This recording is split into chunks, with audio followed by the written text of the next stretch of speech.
বিপিএলে দ্বিতীয় সেঞ্চুরির করে যা বললেন পাকিস্তানের উসমান। বিপিএলের একাদশ আসরে প্রথম সেঞ্চুরি এসেছে দুর্বার রাজশাহীর পাকিস্তানি ব্যাটার উসমান খানের ব্যাটে। এ নিয়ে ২০২৩ আসরের পর তিনি আবারও সেঞ্চুরির দেখা পেলেন।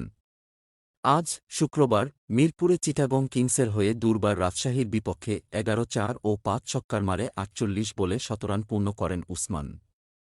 পরে ৬২ বলে ১২৩ রানে থেমেছে তার ইনিংস।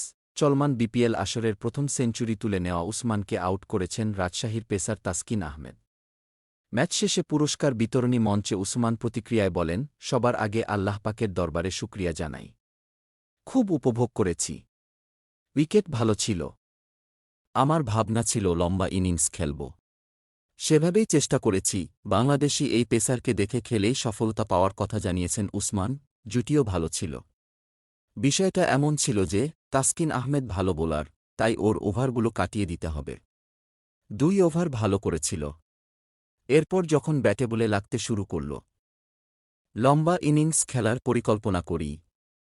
তাই আল্লাহর কাছে শুকরিয়া। বিপিএলে খেলার অভিজ্ঞতা প্রসঙ্গে এই উইকেটরক্ষক ব্যাটার বলেন, অনেক বেশি মজা করছি আমরা, চট্টগ্রাম ফ্র্যাঞ্চাইজি। এর আগেও আমি খেলেছি বিপিএলে।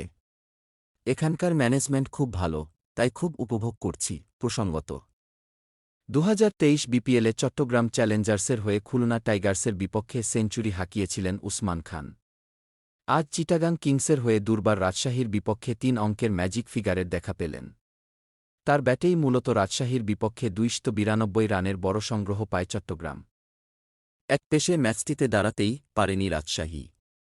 মাত্র ১১৪ রানে অল আউট হয়ে তারা হেরেছে ১০৫ রানের বড় ব্যবধানে।